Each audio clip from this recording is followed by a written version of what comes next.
बड़े नेता राहुल गांधी से इतू सी उम्मीद ही नहीं करता। आज अगर विपक्ष अच्छा होता तो हम लोगों को रोड पे धक्के निकाले।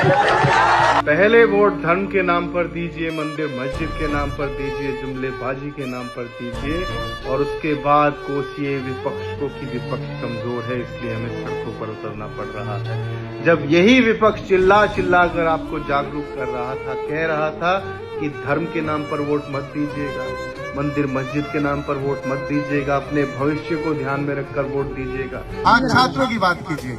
मैं नहीं जानता कि आप लोगों को कितना फर्क पड़ा कि बिहार में छात्रों को ठंड के समय में ठंडा पानी डाल के लाठियों से पीटा गया। कितने लोगों का खून खोला, कितने लोग उस बात से आहत हुए, कितने लोगों को ये लगा कि कल को ये हमारे साथ भी हो सकता है। इसीलिए जब भी आपके पास वोटिंग का समय आए तो आप मुद्दों पर ध्यान दें और उस मुद्दे के हिसाब से वोट दें। तब उनकी बात को अनसुना कर दिया गया, और जब अपने भविष्य को बचाने के लिए रोना पीटना पड़ता है, सड़कों पर आना पड़ता है, तो सबसे आसान रास्ता है कि सत्ता को मत कोसिए, विपक्ष को कोसिए कि इस देश का विपक्ष कमजोर है। इस देश में पिछले 7 साल में 70 से अधिक पेपर लीक हो चुके हैं। क्या वो सारे पेपर लीक केवल विपक्ष के कमजोर होने की वजह से हुए? इकलौता व्यक्ति संसद से लेकर सड़क तक हमेशा सवाल उठाता है, हमेशा युवाओं की, छात्राओं की आवाज बनकर गूंजता है, तो वो है राहुल गांधी। सदन में भी कई बार पेपर लीक को लेकर बात कही।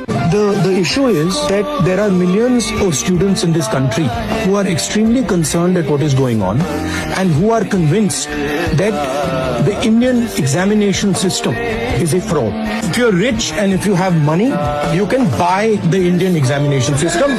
नीट में जब छात्रों का पेपर लीक हुआ तो यदि कोई मिलने गया तो वो केवल राहुल गांधी थे, जिन्होंने छात्रों से जाकर मिले। आपकी आंखें केवल तब खुलती हैं जब आपकी कमर पर चाबुक आकर पड़ता है और आपको दिखता है कि हाय, अब तो भविष्य ही बर्बाद होने की कगार पर पहुंच चुका है। तो इसके गुनहगार विपक्ष नहीं है। विपक्ष क्या करे? जेल जाएगा, लाठियां खाएगा, आंदोलन करेगा, सड़कें जाम करेगा, और क्या करेगा? विपक्ष यही करेगा, और वो अपना कार्य बखूबी निभा रहा है। आपको भी अपनी जिम्मेदारियों को समझना होगा कि धर्म, जाति, मंदिर मस्जिद के आधार पर वोट दोगे तो यही होगा जो हो रहा है। जब तक आपकी वोट का केंद्र शिक्षा, स्वास्थ्य, रोजगार, आपका भविष्य नहीं होगा, इस देश के हालात और आपके हालात नहीं